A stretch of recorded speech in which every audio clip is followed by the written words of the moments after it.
AIHA would like to dedicate this Healthier Workplaces episode on emergency response to the nearly 3,000 lives lost on September 11, 2001, and the countless heroes who responded in the wake of the attack. Occupational and environmental health and safety professionals are fundamental to disaster recovery. Many were intimately involved in the 9/11 recovery efforts, ensuring the protection of workers at Ground Zero, the Pentagon, the field outside Shanksville, PA, and the many recovery staging areas. Their commitment, then and now, reminds us of the critical roles OEHS professionals play in creating safer, healthier workplaces and communities. Today we remember and continue the mission of safeguarding the health of those who serve and protect.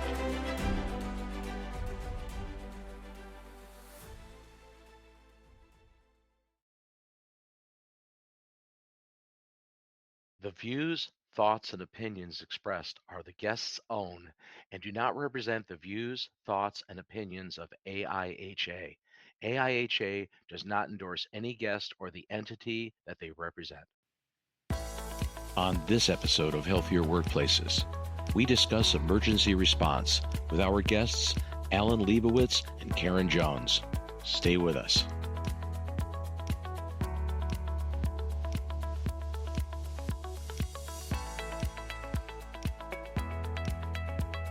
Introducing the AIHA Heat Stress app, your new go-to tool for managing heat-related hazards effectively. Using the Wet Bulb Globe Temperature Index, the app provides precise environmental metrics and even forecasts up to 5 days ahead. Not only do you get accurate WBGT readings, but you also get access to customizable settings for clothing, workload, and real-time protective measures, all at your fingertips. Whether you are working in construction, agriculture, or other high heat setting, this app is your new go-to for managing heat-related hazards. Download the AIHA Heat Stress mobile app and transform how you manage heat stress. Available now for iOS and Android platforms.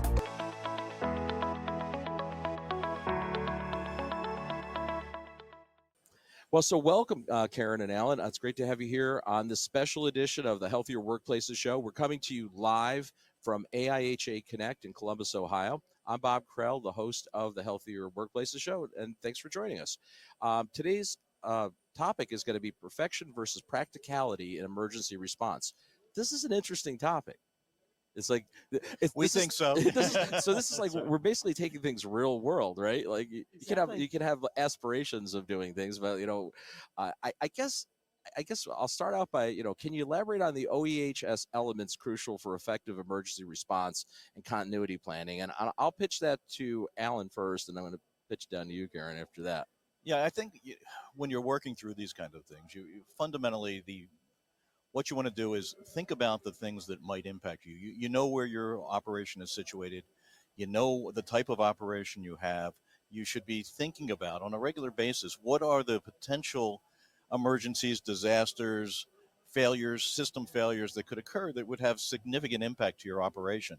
And I think that one of the things you have to start doing is planning for all those potentials, thinking about how you would respond, what kind of things you could do to make the response very effective, but also recognizing that what you plan for is never what's going to happen. That, your plans are good to help you prepare, but they aren't the things that you'll ultimately be using to solve the problem. Karen? It's kind of like muscle memory. Athletes will know muscle memory. And when you have done your risk assessment and you've done your plan and you've done your practicing and you are really confident, then your muscle memory kicks in when you actually have to respond to something. Right. So how do you navigate the differences between experiencing disaster right out in the field and managing a response from a remote location? It's got to be substantially different, right? Being there in person, dealing with it in real time, as opposed to maybe even real time, but dealing with it remotely where you're not actually eyes on, hands on directly. Right. How do you deal with that differently? Well, in some ways you don't deal with it differently because you still have to respond. And you still have to make sure that the elements that your muscle memory is going to cause you to do are still in place. I said, but the challenge, and Alan will speak to it a little bit more, the challenge is when you have to respond remotely because there's no other option to be there present. And when you are in the present and can't be remote at all. And so, it's hard both ways, to be honest. But I think the thrill of the response in person keeps you focused. At least in my experience, it keeps you focused on exactly what's going on right then and right there. And there is a difference between being present for the emergency, representing an organization, and being present for yourself, that you and your home and your belongings are the things that are being affected by the emergency. I mean, the big difference that what we found, and this is really the subject of our presentation here at the conference, is talking about when you personally are experiencing it versus the times when you are managing it for other folks. I've in my experience, I've had basically every kind of exposure. We worked in war zones, dealt with tsunamis, dealt with nuclear accidents. We had a couple of four of the people who were on the Miracle in the Hudson were my employees that I had to deal with getting home and getting them taken care of. And to a large extent, while the consequences are potentially larger, it's a bit easier because it's not happening to you and your family. When you're dealing with these kind of circumstances for you and your family and your friends, you really have to step back a little bit and distance yourself so that you can make really good logical decisions. See, but that raises an interesting point, though. How often do you think in a professional's career they end up having to make decisions for friends and family?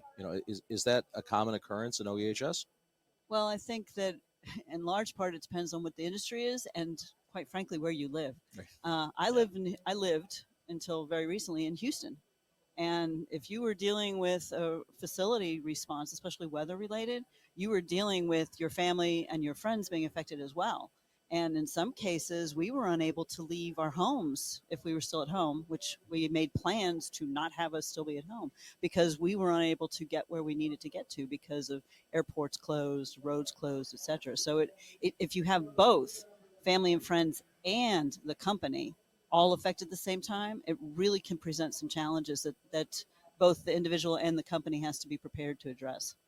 And I think to answer, specifically to the question, it is much less common that you're directly affected by the disaster, but particularly with things like climate change and all the things that come with that, fires and floods and more storms, there's very few people who go through their lives without having some major exposure to a disaster that personally affects them. And one of the things that happened with me in my career, and Karen may have some experience with this too, is that when you become known as somebody who handles disasters, who handles emergencies, that people will call you and look for resources, look for assistance, identifying people who might be able to do that. Hey, how should we approach this? And they know that you've planned for these kind of things, even if it isn't their specific emergency. They also know that you have just a mindset that you recognize where you cross all the T's and dot all the I's, because that's in the end what hurts you in disaster recovery is not addressing all the things that need to be addressed. And that would be akin to, as far as your friends and acquaintances calling on you for those things, medical doctor dealing with that. Exactly. You're at a dinner party. It's like, what do you think? Exactly. What do you think this Exactly. is? And it does happen at dinner parties, Yeah. except sure. we don't have to look at somebody's scar or rash. Right. We just have to have the stories, the battle stories. That's right. Exactly. What role does practicality and professional judgment play in making critical decisions during emergencies? Yeah, one of the things, and that's this whole presentation grew out of my experience in Hurricane Ian, when we had just moved down to Florida and we wound up with a considerable amount of water in our house and everybody competing for the same resources and the real challenges that come with that. And one of the things you've always learned, I think any industrial hygienist or anybody in our EHS profession learns, is that there's an ideal state that if you had all the resources and all the money and all the time that you would do, but almost never do you get to do all the things that you might like to do. And when you're dealing with a disaster, if you will, when there's a flood and there's mud and there's you want to get the mud out so you don't get mold, and you're dealing with a very time sensitive sort of activity. You're doing things that you really want to focus on, making sure you're protecting the people doing the work, the people who are potentially exposed. But after that, there's a lot of things that you can do that, hey, you might not do if you had the time and luxury of planning it out and preparing for it, but you still have to get them done. You don't let people put themselves at risk, but you might not, for example, if someone is not wearing a hard hat in an area that doesn't really require a hard hat, but as a precautionary measure, you might have put it on them when they were at a facility. That's the thing. The nice to have things start to go out the window. Right. And practicality, a roll of duct tape does an awful lot of things. That if your go bag doesn't have the things you really need, duct tape may work the That's best. And so practicality has to be very much an integral part of response of any type, really. And I think as industrial hygienists, one of the challenges I faced is that, in dealing with my own emergency was you've brought people in and they may not be doing things the way you want. The supervisors may not be guiding them to protecting themselves the best way. And you have to think about, we need to get this job done. Should I stop it because of the risks involved? Now, I chose to do that. I chose to give them respirators. I chose to give them safety glasses and things like that. But at the same time, I was very worried about the fact if I gave them too much, they would just move on to the next house. Well, see, that's the other part of the equation, right? Because you actually providing too much potentially move somebody to do things in a different pattern they would normally do. That's right. That's right. Well, and it's not just providing, but requiring. That's right. You have horror stories all the time about contractors that come out and just they see a disaster and they want to make some bucks. That's right. And sometimes you really have to turn people away when you're desperate for people, because you don't want to make the disaster worse by having people that are not, And you will get a lot of, because people, and this is what you don't always know it, you don't always see it the way society seems to be going sometimes, but people are basically good. And there's just a lot of people that will come out and try and help that really may not have the skill set, or they may have a skill set and may be used to being a particular trade or contractor or whatever, but they've never dealt with a disaster or the emergency situation that they're now exposed to. An electrician who's never been dealt with all the wires being under 6 feet of water or whatever it is. Right. It's a different circumstance and a different control technology that they have to follow. So having some professional experience, they may not always appreciate it, that you're asking them to do a little bit differently than they normally do. But in the end, I've always gotten, a thank you for caring about me.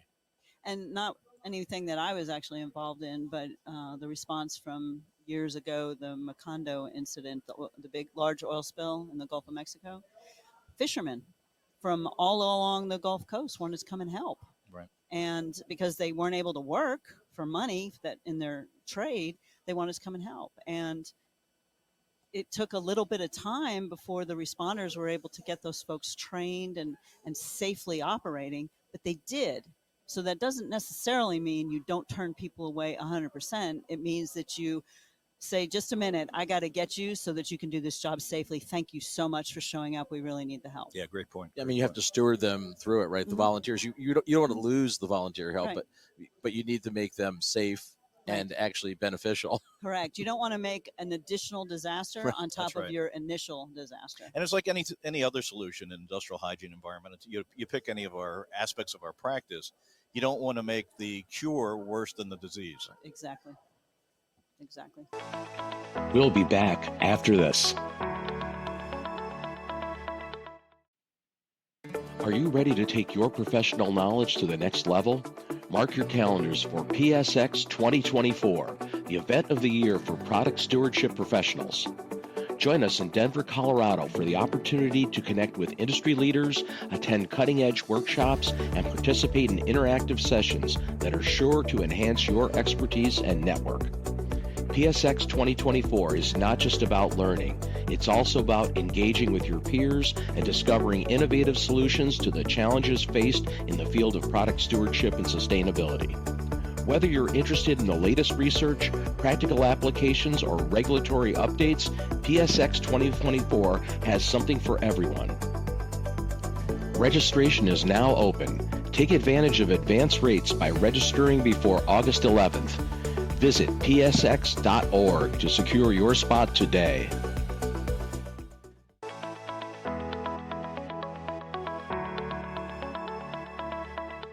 Can you both share some real world case studies or examples, that illustrate some of these essential elements that you feel are needed for disaster response? Well, I think one really key one. So I had spent a lot of time and money in the team. I worked for ITT for 35 years, and we developed a really robust process that we practice, and that's a key.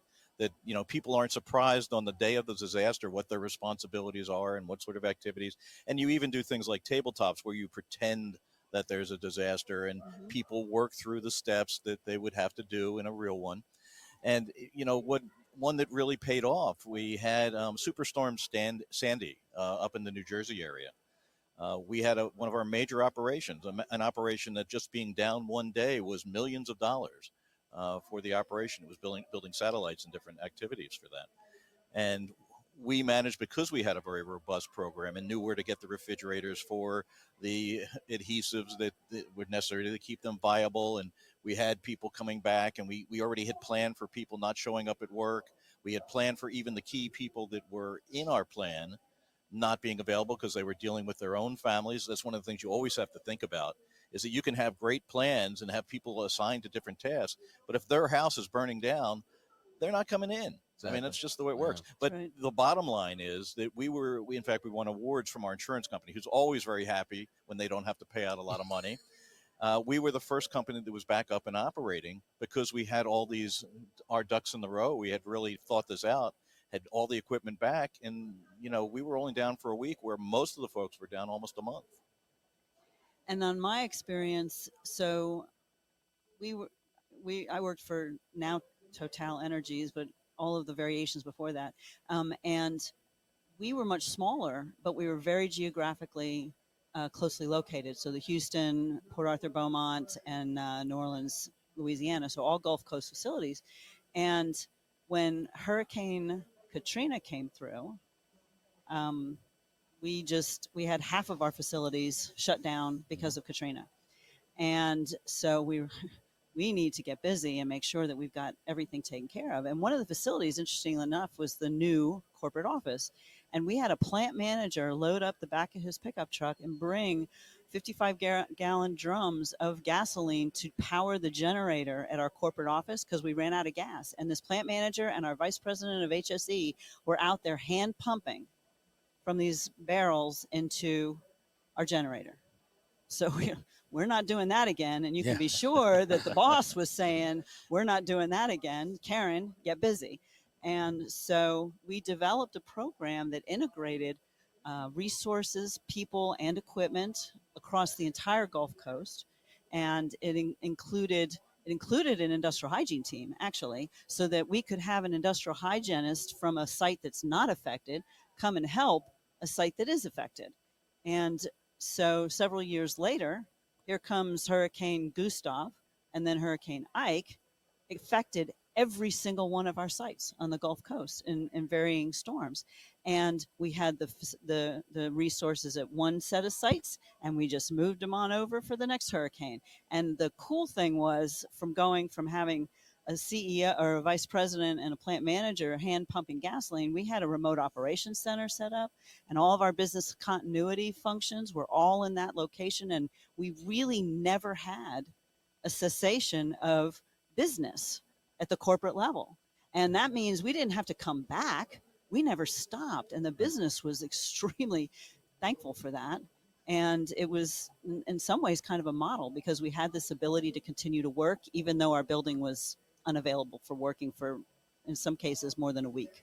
And as part of that answer, Karen made a really great point about industrial hygiene being involved in the process. And it kind of goes back to one of your earlier questions.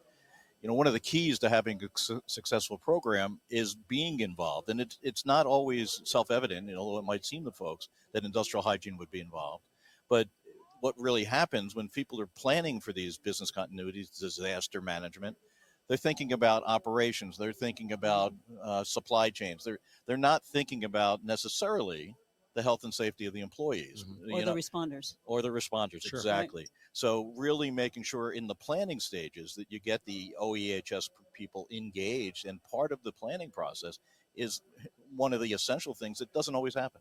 Yeah, I was going to say, does that typically happen, though, in planning? No, not really. And in our case, it kind of was, you got two for the price of one, because I was actually responsible for crisis management. Right. And so I was critical in the overall crisis management, but because I was an IH, I made sure that those elements were part of it. And so if you are not in the crisis part, if you're in just the IH part, you have to kind of inject yourself and make sure, hey, don't forget us. Don't forget that we need to be part of this. And so I think for us, it worked out perfectly, I think. Yeah, and one of the points really is that, my organization was a merger and acquisitions kind of machine. We were always buying and selling companies, so I got to see a lot of what practices were in place, and in particular, this disaster management, because disasters don't happen all the time, and Right. people don't plan for them. You tend not to really do things that are required right. only once in every 30 years or every 20 years, but when you need it, you really need it. Right. Right. And making sure that that plan's in place.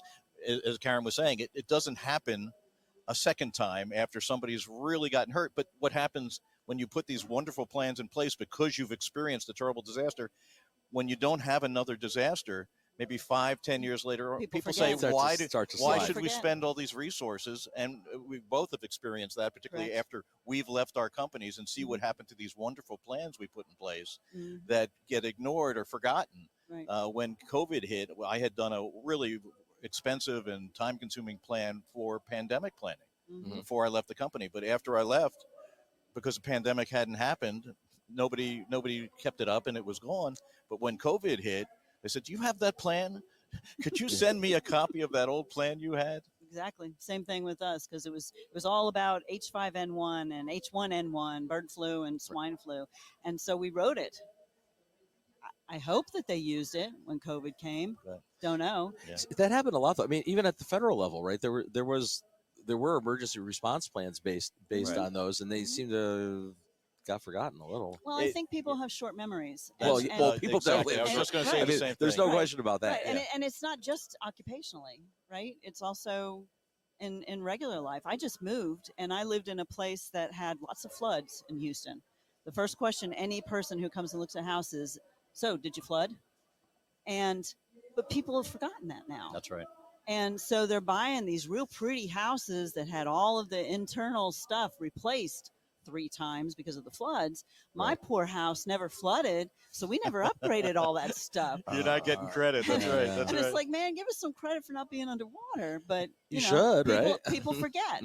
They just forget Well, everybody has a very short attention span nowadays. nowadays, right? Yes. We're kind of trained to be that way. How do professionals ensure they make sound decisions, in high stress, high stakes disaster situations? They've got to be some of the worst places to be as an environmental professional, right? You kind of want to take a deep breath. Mhm. You want to make sure you have the facts, because there's a normal human inclination to try to respond before you really understand all the details of what's going on. Mhm. And you do need to respond before you know all the details. Right. But rarely on the first report of an incident do you have the information you need to take a proper response. I talked briefly about having the planes go down on the Hudson with 4 of our people on it.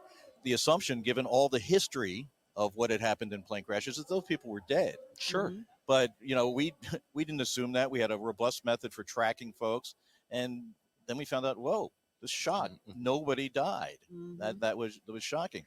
When I was dealing with these things, I used to say that, and this is a little hubris, that I'm glad I'm the one doing this, because my focus and everything that we did was always through the lens of protecting the people. Sure. Mhm. That was the goal. And you say sure, but different functions have different responsibilities, and so that and it's fine. They can happen at the same time.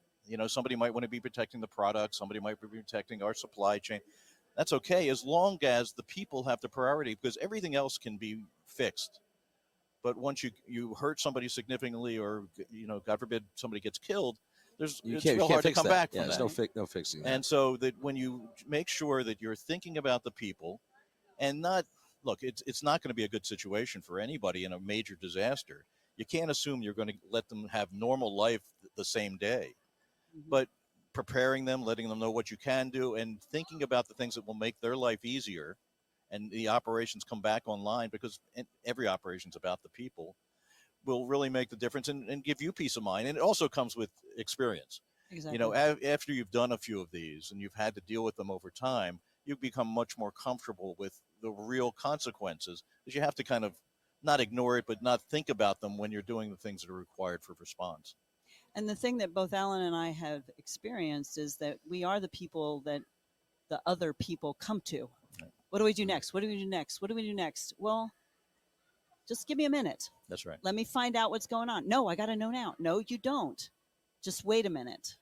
Let me think. Let me get information. Let me see what all has to be addressed. And then just wait, and I'll come back to you. And that's part of the pre-planning and the tabletop exercises that I talked about, so that people have a sense of what would happen in an emergency. Mm-hmm. And their expectations aren't too high. Right.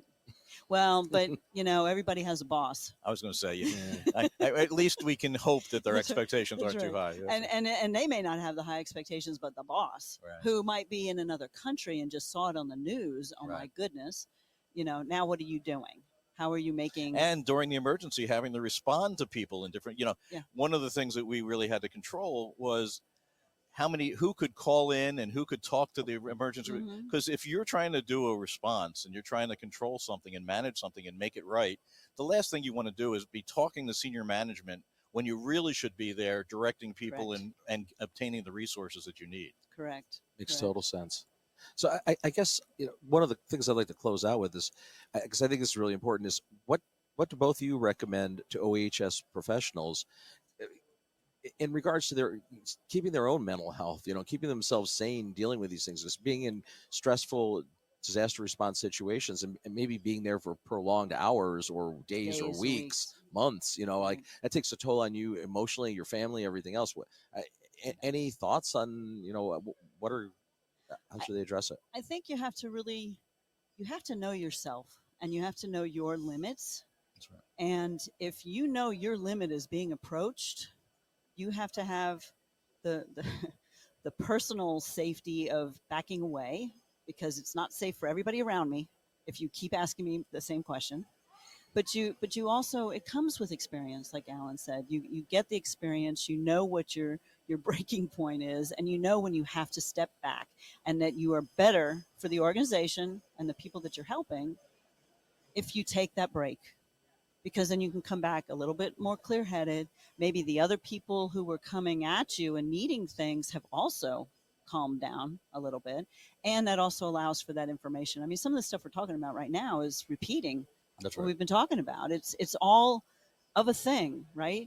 Yeah. And so you really just have to know what your limits are and to step back. Have the discipline to step back. And to know you're part of a team.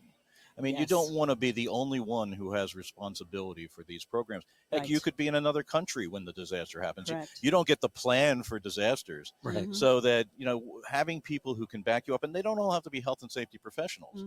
I mean, they can be people in other functional, facilities and maintenance, those kind of folks. I think you would want them very too. You'd good. want those other but they can capacities. also, if they understand what you're planning on doing, how to protect the people, they can take a real leadership role. That's right. And they can lower the temperature. I've heard that a lot of times. Yeah. They can lower the temperature at a time when it may be just a really high temperature, but they can lower the temperature of the people. And they're used to dealing with people who are stressed and complaining, and there's a skill set that develops and a thicker skin. Yeah, it's not. That's actually is a good point. It's not about you. That's right. It's not about you. It's about your job, perhaps. It's about the other people that are in your sphere, but it's not about you. So Karen, Alan, thanks so very much for coming here to speak with us live from the AIHA Connects Expo floor. Right before you're going to go on stage and do the presentation, which I wasn't aware. I wasn't aware that you were actually going to have to go on stage, momentarily after you left my my little shindig here. But thanks so very much for being here. Great advice, and best of luck with your presentation coming up. Thanks for having us. Thanks for having us. Appreciate it. We'll continue coverage live and recorded from AIHA Connect 2024 in Columbus, Ohio. I'm Bob Krell, founder and publisher of Healthy Indoors Media, and the host of the Healthier Workplaces show and these special edition episodes. Stay with us. Thank you. Thank you. So that's our show for this week. Until next time, I'm Bob Krell. Stay healthy.